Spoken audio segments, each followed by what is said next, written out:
Eu nunca imaginei que a volta da minha irmã caçula para casa traria tanto desconforto. Após 2 anos vivendo sozinha em outra cidade, Mariana pediu para voltar alegando dificuldades financeiras e um término traumático. Sempre fui protetora, com ela mesmo com nossos desentendimentos, então aceitei de braços abertos.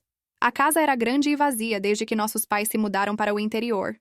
Quando ela chegou, o primeiro choque foi o bebê reborn, que carregava nos braços com extremo cuidado. Vestido com roupinhas de lã azul e um gorro combinando, ela o apresentou como Enzo.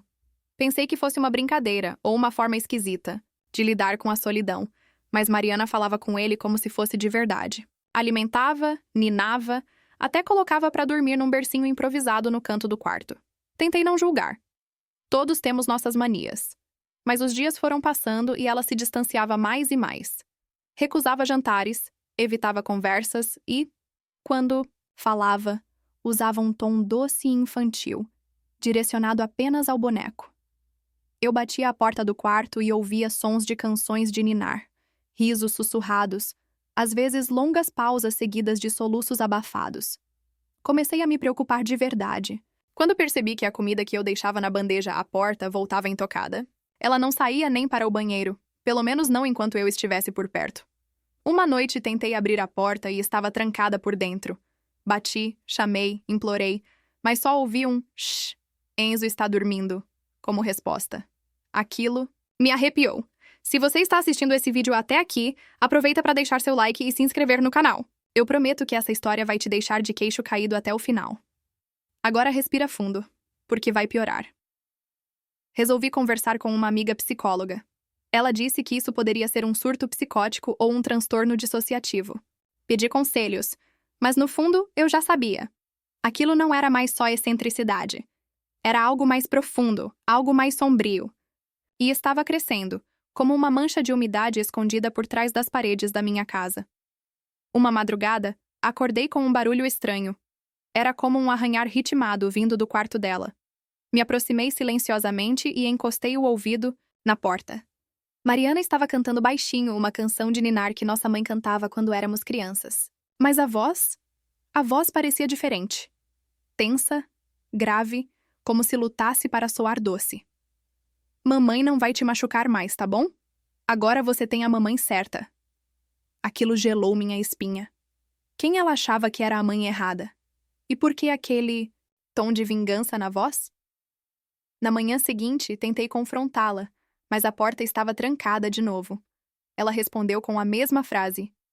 Ele gosta mais de mim agora. Você nunca entendeu ele. Eu comecei a ter pesadelos. Via meu reflexo no espelho, se transformando no rosto do bebê. Sonhava que acordava com choro de criança, mas não encontrava ninguém. Uma vez, juro que ouvi passos de criança correndo pelo corredor. Quando fui verificar, nada. Só o quarto trancado. E um leve sussurrar. Enzo, vamos brincar com ela? No 7º dia, tomei uma decisão. Eu ia arrombar aquela porta. Nem que fosse a última coisa que eu fizesse. Peguei uma chave de fenda, tremendo por dentro, e forcei a fechadura. Quando a porta finalmente cedeu, a cena que vi lá dentro me marcou para sempre. E me fez desejar que eu nunca tivesse aberto aquela porta. O quarto estava mergulhado em penumbra, com cortinas pesadas bloqueando qualquer raio de sol. O ar era denso, quase irrespirável. O berço improvisado estava no centro do cômodo, decorado com fitas azuis, pequenos brinquedos de pano, e no meio de tudo, o bebê reborn, com os olhos de vidro fixos em mim, como se soubesse que eu não era bem-vinda ali. Mas o que realmente me aterrorizou foram as paredes. Elas estavam cobertas de fotos minhas. Algumas da infância, outras recentes. Só que todas tinham algo em comum. Minha cabeça estava arrancada, rasgada com precisão assustadora, e em seu lugar, colada com fita adesiva ou cola, estava a cabeça do boneco. O mais grotesco era um quadro feito à mão, centralizado como se fosse uma obra-prima. Meu corpo numa montagem bizarra segurando o boneco nos braços, com um balão desenhado ao lado da minha boca dizendo: "Você é tudo pra mim, Enzo." E logo, abaixo, rabiscado com lápis de cera, as palavras: "Mas agora ele tem a mamãe de verdade." Mariana estava sentada no canto do quarto, os cabelos desgrenhados, o rosto pálido e manchado de lágrimas secas. Ela segurava o boneco com força, como se ele fosse feito de carne e osso. Quando me viu, sorriu com os olhos esbugalhados e murmurou: "Ele gosta mais de mim agora. Eu sou a única que entende ele." Por um momento, o mundo pareceu girar. Tentei manter a calma, mas minhas mãos tremiam. Perguntei o que estava acontecendo, por que ela fez aquilo. Mariana apenas balançava a cabeça, sussurrando frases desconexas. Ela tentava separá-lo de mim. Ela sempre quis me tirar dele. Aquilo não fazia sentido, até que ela olhou diretamente nos meus olhos e disse: "Você nunca foi real para ele." Era como se ela tivesse apagado nossa história, nossa ligação como irmãs. Tudo o que restava era aquela ilusão grotesca que criara. Tentei me aproximar, dizendo que ela precisava de ajuda. Mas quando dei um passo, ela puxou uma pequena tesoura debaixo do travesseiro do boneco e apontou para mim. "Ele chora quando você chega perto." Recuar foi instintivo. Fui até a cozinha, liguei para um médico particular e expliquei tudo, mesmo sabendo o quão insano soava. Eles prometeram enviar um psiquiatra de emergência no dia seguinte. Passei a noite em claro, sentada na sala, escutando a cantiga suave vindo do quarto, e de vez em quando, a risada seca de Mariana. Pela manhã, encontrei no tapete do corredor um bilhete em letra infantil. "Você não devia ter entrado." Senti um calafrio e percebi que a fechadura do quarto havia sido trocada. De novo, o isolamento. De novo, o silêncio. O psiquiatra chegou à tarde, mas Mariana não respondeu a nenhuma tentativa de contato. Ele sugeriu que chamássemos reforço para uma remoção forçada, mas advertiu que o trauma poderia ser agravado se ela estivesse em surto. Eu só queria minha irmã de volta, a Mariana divertida, cheia de planos, que sonhava em ser fotógrafa. Agora ela era apenas uma sombra, completamente consumida por aquela maternidade imaginária. E então, naquela noite, ouvi passos atrás da minha porta. Um som suave de unha raspando a madeira. Depois, sussurros. "Ela quer te levar de mim, mas eu vou proteger você, Enzo." Tranquei a porta, empurrei a cômoda na frente e comecei a chorar em silêncio. Porque naquele momento percebi. Mariana não estava apenas doente. Ela estava perigosa. No dia seguinte, algo dentro de mim mudou. Eu não podia mais apenas esperar, rezando para que Mariana voltasse à razão. Liguei para nossos pais, que estavam a centenas de quilômetros de distância. Contei o que estava acontecendo, ou pelo menos o que consegui explicar sem parecer totalmente fora de mim. Eles ficaram em choque, mas não prometeram vir. Disseram que Mariana sempre foi sensível. Demais. Sensível demais. Aquilo me corroeu. Ela precisava de ajuda urgente, não de desculpas antiquadas sobre personalidade. Mesmo assim, concordei em tentar mais uma vez. Preparei um café da manhã simples, escrevi uma carta delicada e deixei tudo na porta do quarto. Esperei horas, mas a comida ficou lá, intocada. À noite a bandeja havia sumido, mas em seu lugar havia um novo bilhete. "Ele só come quando você não está por perto." As noites passaram a ser tortura. Comecei a ouvir barulhos vindos de dentro das paredes, como se algo rastejasse. Às vezes era choro de bebê, às vezes era Mariana imitando vozes. Outras vezes, era o som do boneco sendo embalado, como se respirasse.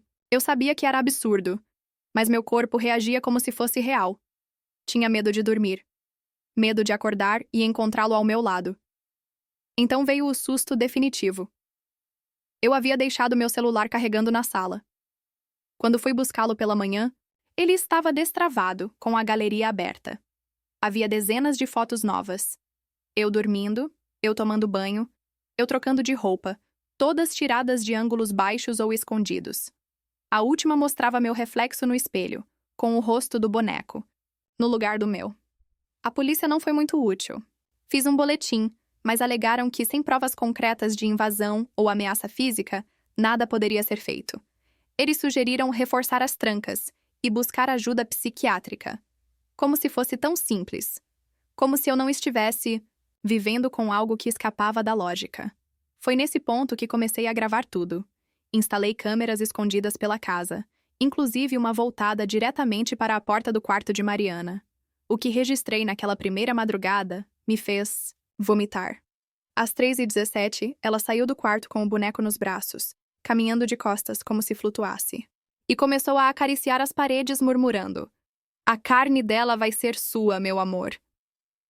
Você ainda está aí? Se sim, agora é a hora de mostrar que está comigo nessa história assustadora. Deixa o like no vídeo e se inscreve no canal, porque o que vem a seguir é ainda mais perturbador. Decidi confrontá-la pela última vez. Bati a porta com firmeza e, para minha surpresa, ela abriu. Estava sorrindo. O boneco estava vestido com um macacão vermelho. Ela me disse: "Hoje é o aniversário dele. Você veio dar os parabéns?" Engoli seco e entrei. O quarto estava ainda mais escuro, agora com velas acesas no chão e um bolo, de verdade, sobre uma mesinha infantil. "Você tá me assustando, Mariana." Ela riu. "Você sempre teve inveja. Ele me escolheu. Você não vê isso? Ele me ama." Tentei pegar o boneco, mas ela foi mais rápida e o apertou contra o peito. Ofegante. "Não toca nele!" gritou, com uma voz que parecia sair de outra garganta. Por um segundo, juro que vi o boneco mover os dedos. Eu fugi. Corri até meu quarto e me tranquei. Liguei para uma clínica psiquiátrica e implorei por uma internação forçada. Marcaram para o dia seguinte. Eu só precisava aguentar mais uma noite. Só mais uma. Mas no fundo, eu sabia que seria a mais longa da minha vida. Aquela noite desceu como um véu sufocante. Apaguei todas as luzes e me escondi no armário do meu próprio quarto, com o celular nas mãos, gravando áudio e vídeo por segurança. Cada rangido da casa fazia meu coração saltar. Às 2h48, ouvi passos lentos no corredor. Eles paravam, diante da minha porta, depois recomeçavam, como uma dança macabra. O que me gelou a espinha foi o som seguinte. Um leve bater na porta, depois a voz de Mariana. Ou algo que soava como ela. "Ela quer a sua pele, Enzo. Para fazer uma jaqueta nova. Você vai ficar lindo com ela." Eu tampei a boca com a mão para não gritar. O barulho sumiu, mas meus olhos não se fecharam o resto da madrugada. Quando amanheceu, respirei fundo e me preparei. Esperei a equipe médica chegar, 2 enfermeiros e uma psicóloga. Subimos até o quarto de Mariana. Eles bateram, se anunciaram. Nenhuma resposta. Então, um deles usou a chave de acesso e entramos, juntos. O quarto estava vazio. Nada. Nem boneco, nem cama, nem fotos.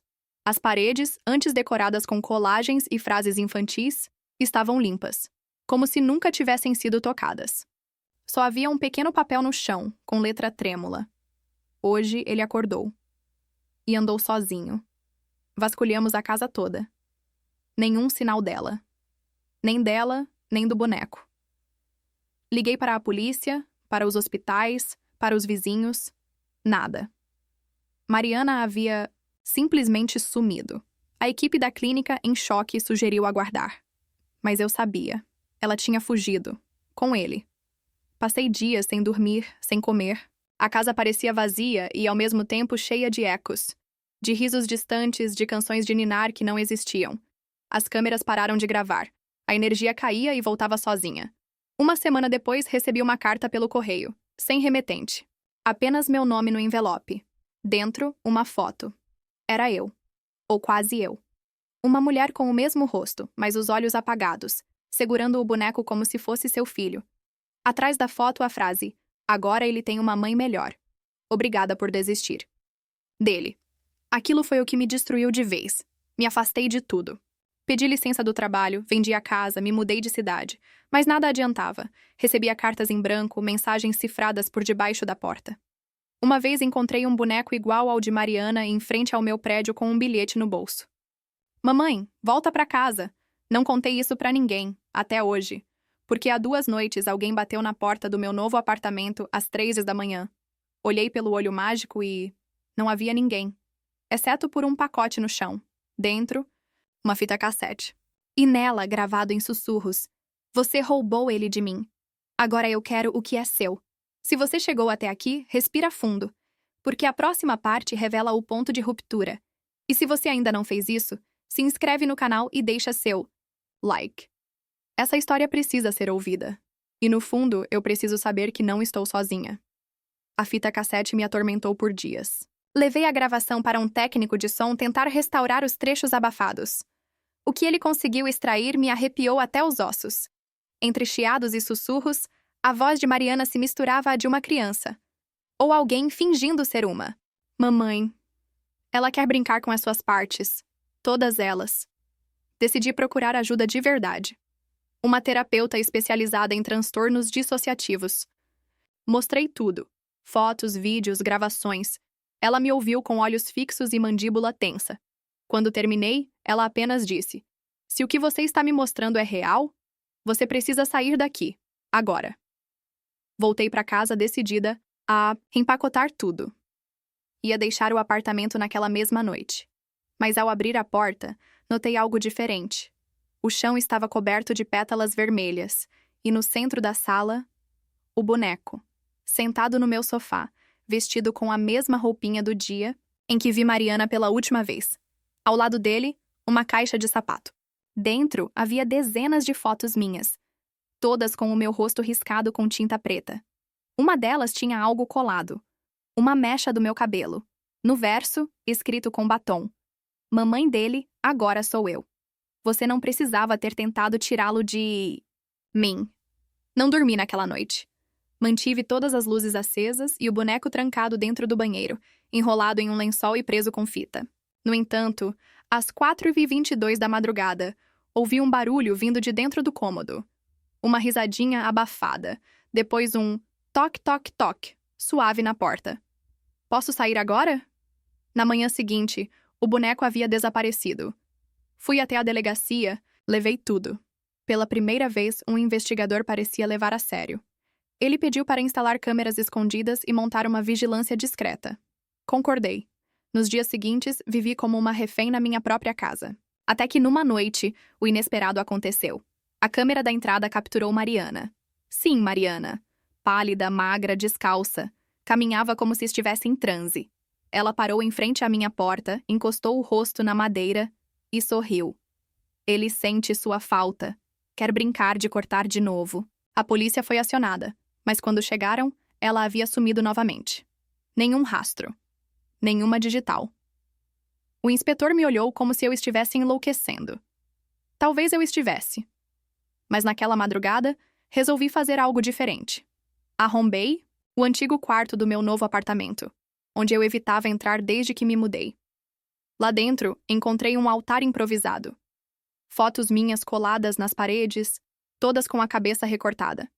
E no centro, uma nova versão do boneco. Mas dessa vez, com traços do meu próprio rosto. Minha boca costurada, olhos fundos. Ao lado dele, uma carta de Mariana. Agora ele está completo. Ele é você. Mas melhor. Era óbvio. Mariana não queria apenas substituir o boneco por um bebê. Ela queria me apagar e assumir meu lugar. Liguei para a terapeuta em pânico. Ela me atendeu com a voz sonolenta, mas ao ouvir sobre o novo boneco, marcou uma consulta imediata. Isso não é mais apenas um surto psicótico da sua irmã. Estamos falando de um tipo de delírio parasitário. E talvez algo além do que a psicologia pode explicar. Levei o boneco comigo, enrolado em um cobertor, sem contar a terapeuta. Queria mostrar, queria respostas. No meio da sessão, coloquei-o sobre a mesa. Ela recuou. Seus olhos se arregalaram e, por um instante, juraria que ela sussurrou algo como: "Ele está aqui." Em seguida, pediu licença e saiu da sala. E nunca mais voltou. Corri. Abandonei o consultório, deixei o boneco na rua, entre 2 latões de lixo. Quando cheguei em casa, a porta estava entreaberta. Meu apartamento estava revirado. Mas o pior foi o espelho da sala. Haviam colado uma nova foto. Mariana, usando minhas roupas, no meu sofá, com o boneco no colo. Ao fundo, dava para ver meu rosto, dormindo. Aquilo foi o estopim. Peguei todas as cartas, fotos, vídeos e fui até um jornalista investigativo famoso por abordar temas obscuros. Ele ouviu toda a história, analisou o material e me pediu um tempo para montar uma matéria impactante. Vamos expor isso. Seja lá quem está fazendo isso com você. Uma semana depois, a matéria saiu no ar. Vídeo completo, com trechos da fita, áudios perturbadores e as imagens do boneco. A repercussão foi imediata. Comentários variavam entre "isso é uma obra de arte do horror" até "essa mulher está em perigo real". Mas entre todos, um comentário se destacou. Ele não gostou da exposição. Agora ela vai pagar. Na noite seguinte, meu apartamento foi incendiado. Felizmente, eu havia saído minutos antes. A perícia não encontrou sinais de curto-circuito. Só uma vela acesa no meio do quarto e um bilhete carbonizado onde se lia: "Você não devia ter contado nossa história." A polícia começou a me escoltar. Durante a investigação, um dos agentes que vasculhava os escombros encontrou algo inusitado: um vídeo gravado em VHS, dentro de uma caixa metálica enterrada sob o piso da sala. Quando abriram, a fita estava intacta. Era Mariana. Grávida. Mas algo estava errado. Ela não estava sozinha. Uma voz masculina, parecida com a do meu falecido pai, a orientava.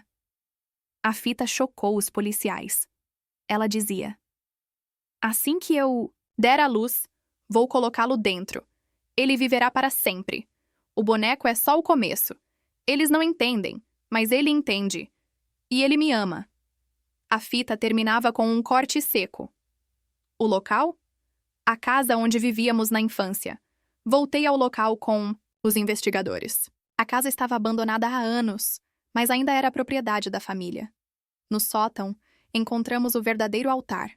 Velas secas, fotos minhas com a cabeça substituída por várias versões do boneco, e um mural central onde Mariana havia escrito com sangue: "A mãe que ele escolheu está morta." Se você ficou até aqui, comenta. O boneco vê tudo aqui embaixo e deixa o like no vídeo. Se ainda não se inscreveu no canal, esse é o momento. Porque a próxima parte vai revelar o que ninguém estava preparado para ver. Após a descoberta no sótão, os policiais decidiram manter vigilância 24 horas. Eu fui realocada para um hotel seguro com câmeras por todos os lados. Mesmo assim, não conseguia dormir. Todas as noites ouvia a mesma frase ecoando na mente: "Ele gosta mais de mim agora." Em uma madrugada, recebi uma notificação no celular. Alguém havia postado um vídeo em um canal com meu nome.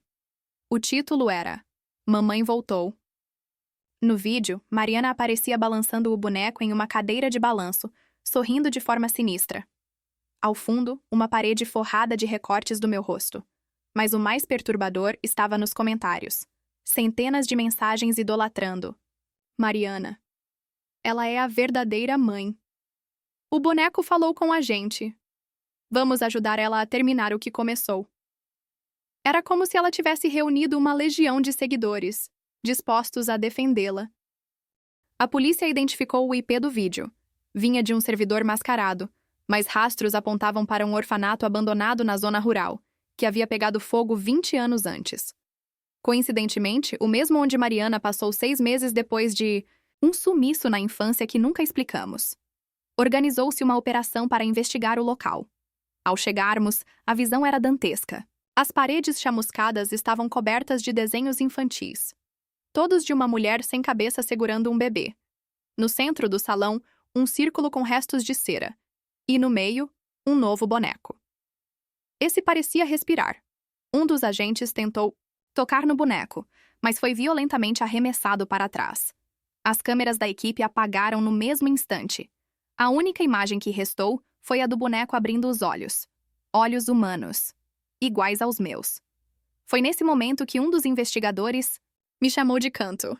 Disse que Mariana havia sido vista em uma cidade vizinha, internada recentemente sob um nome falso. Ela havia dado entrada em um hospital psiquiátrico, alegando ser a verdadeira irmã, e que eu era a impostora. Corremos para o hospital. Ao chegarmos, ela estava lá.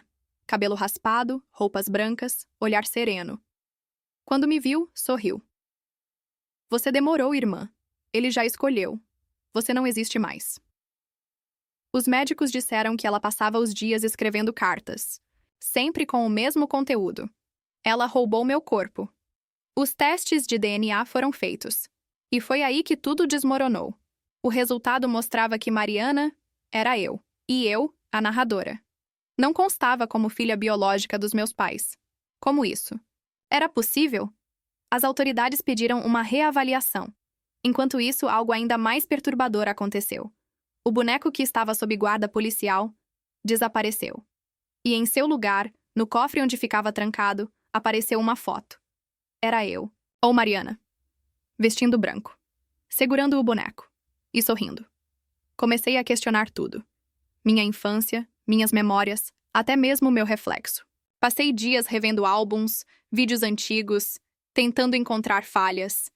Mas era como se a história tivesse sido reescrita. Em cada registro, Mariana parecia mais presente, mais central. E eu, uma sombra.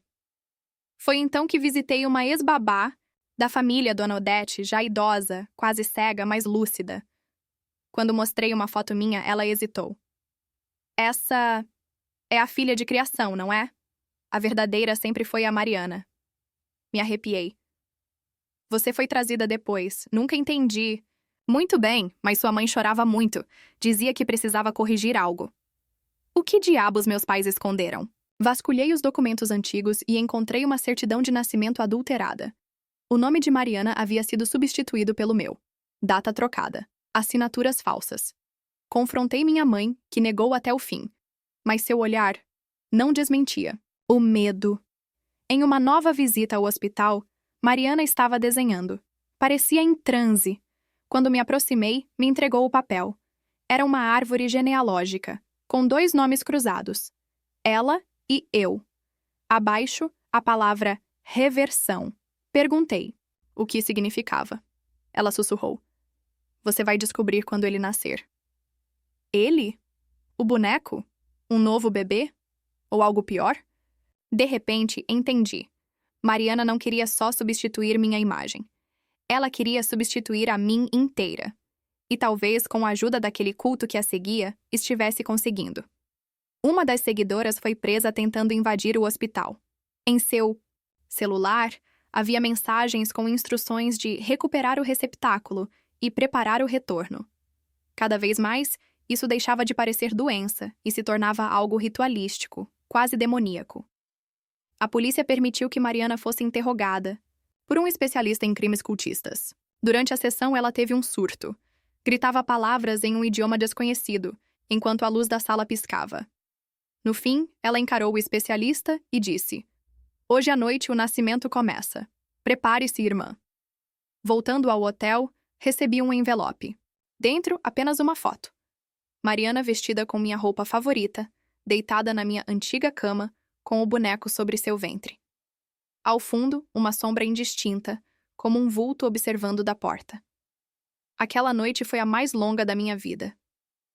O telefone tocava, mas ninguém falava. A TV ligava sozinha. Às 3 da manhã, ouvi uma batida na porta. Quando olhei pelo olho mágico, era eu. Ou melhor, alguém igual a mim. Sorriu e sussurrou. Deixa eu entrar, irmã. Se ainda está, aqui comigo, comenta o Espelho Mente aqui nos comentários. E se ainda não se inscreveu no canal, é agora ou nunca. O que vem a seguir vai te deixar arrepiado. Tranquei a porta e me afastei, coração disparado. Quando olhei de novo pelo olho mágico, não havia mais ninguém.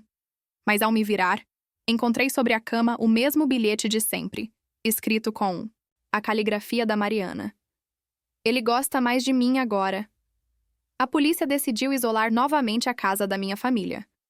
Mariana havia escapado do hospital horas antes, deixando para trás um manequim com minha roupa e uma peruca idêntica ao meu cabelo. Ela estava solta, e ninguém sabia o que era real ou armado. Na manhã seguinte, recebi uma ligação do advogado da família.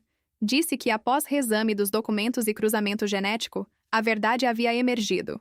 Eu não era filha dos meus pais biológicos. Eu havia sido adotada em segredo após a perda de uma filha verdadeira, Mariana.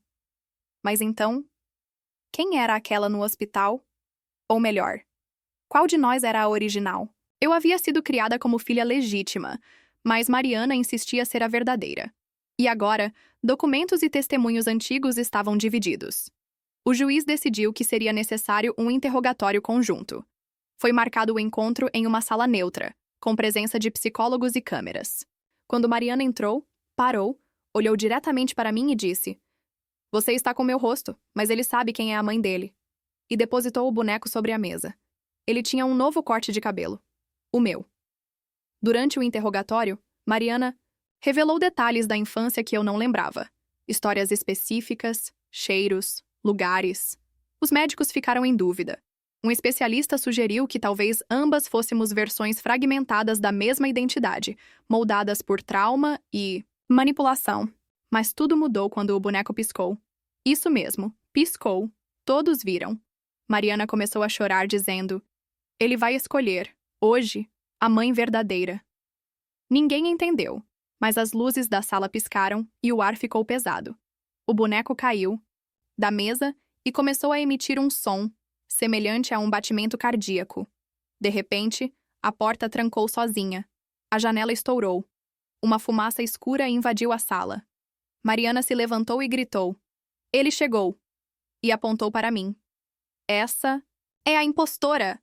Usem-na como oferenda!" Os policiais tentaram contê-la, mas ela parecia possuída por algo que não era dela. Quando me dei conta, estava sendo arrastada para fora por um dos agentes. A sala continuava fechada, e os gritos de Mariana ecoavam. Quando a porta finalmente foi arrombada, ela havia sumido. No lugar, apenas o boneco, agora com olhos completamente pretos. Mas o pior, gravado na parede, com sangue, havia uma única frase: "Ela não quis dividir, agora vai perder tudo." Nos dias seguintes, ninguém conseguiu rastrear Mariana. Ela parecia ter desaparecido da existência, como se nunca tivesse sido registrada. O boneco foi confiscado para estudos, mas misteriosamente desapareceu do laboratório onde estava guardado. As câmeras de segurança pararam de gravar às 03:03 da manhã. Voltei à casa da minha infância para tentar entender tudo, procurar vestígios, me reencontrar comigo mesma. Era como caminhar entre escombros de uma identidade quebrada. As paredes pareciam respirar saudade ou ameaça. Difícil distinguir. Em meu antigo quarto, encontrei o guarda-roupa aberto. Dentro, minhas roupas estavam reorganizadas, em tamanho infantil, como se alguém estivesse reconstruindo minha infância com peças que jamais usei. E sobre a cama, uma nova boneca, idêntica a mim, com a cabeça arrancada. Na parede, colada com alfinetes, uma sequência de fotos minhas, todas com o rosto riscado e a palavra substituta escrita em batom. Mas o que me gelou o sangue foi a gravação deixada no espelho. Um áudio ativado por sensor. A voz de Mariana. "Ele gosta mais de mim agora, e sabe quem deve ficar." Pouco tempo depois, comecei a receber mensagens anônimas, com vídeos de uma criança em uma casa escura, sendo alimentada e cuidada por uma mulher de costas. Nunca mostra o rosto, mas sua voz canta uma canção que minha mãe costumava me embalar. "Dorme, dorme, minha flor. Quem te fez foi o amor." A polícia não conseguiu rastrear a origem dos vídeos, mas um dos investigadores sugeriu que Mariana havia se juntado definitivamente a um culto ocultista, um grupo que acreditava na transmigração de almas por meio de objetos carregados com afeto obcecado. 1 ano depois, recebi um convite anônimo para uma exposição de arte intitulada A Substituição da Alma. Em uma das salas, havia uma escultura hiperrealista de uma mulher segurando um bebê. Os traços do rosto eram meus. Ao lado, uma legenda: "Aqui perdeu, mas ainda respira." A obra foi assinada por um nome que me fez tremer. M com ele. Mariana. Ela estava viva. E pior, transformando minha dor em arte, em culto, em maldição. Ganhando seguidores. Trocando minha identidade com a dela. E todos pareciam acreditar na versão dela. Mas eu também aprendi. Esperei o momento certo. Contratei um perito em arte e invadi a última exposição de Mariana. Substituí o molde da escultura por outra, com o rosto dela desfigurado e uma legenda diferente. A, que finge ser mãe, mas nasceu irmã da mentira. No dia da reabertura, todos viram, todos a questionaram, e ela surtou diante da multidão. Foi internada, desta vez sem saída. E agora, todas as noites, ela repete a mesma frase para as enfermeiras. Ela arrancou meu rosto do reborn, mas ele ainda gosta mais de mim. Fim. Se você chegou até aqui, comenta. Ele nunca dorme. E claro, se essa história te arrepiou, deixa o like e se inscreve no canal. A próxima história pode ser ainda mais perturbadora, se você tiver coragem.